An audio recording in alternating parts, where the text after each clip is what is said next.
Everybody may remember in March there was this investment banker at Goldman Sachs. He quit his job, but he did it in a really public way. He slammed the Wall Street giant in an op-ed article for the New York Times. Now, Greg Smith has written a book about his decision and the uproar that followed. In his first interview about the book, Smith tells Anderson Cooper of 60 Minutes that he still believes he sent an important message. I literally wanted to hit the board of directors over the head and say, listen, I was proud of Goldman Sachs. I worked here for a long time. So an op-ed resignation, you hoped it would be a wake-up call? I really did, because there are a lot of people who acknowledge these things internally, but no one is willing to say it publicly. And my view is the only way you force people to change the system is by saying something publicly.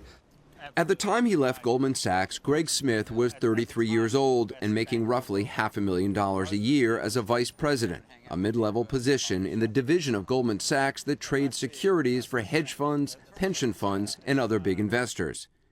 He'd been at the firm for about 12 years and could hardly have scripted a more dramatic exit. Integrity, it is eroding, he wrote in the New York Times. The environment now is as toxic and destructive as I have ever seen it. It makes me ill how callously people talk about ripping their clients off.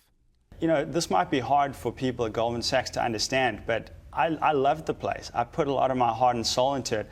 I don't view it as a betrayal. I actually think the leaders of Goldman Sachs today don't have the long-run interests of the institution at heart.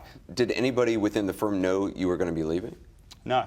So the first time many people within Goldman Sachs learned you were leaving was when they opened up the New York Times and saw this op-ed. Yeah. I mean, the idea of the op-ed was not to do any destruction. I think some people just aren't going to believe that.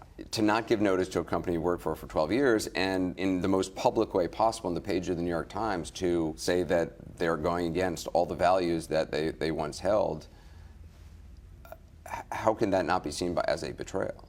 Well, it's true. I mean, I think the company is going against the values it once held.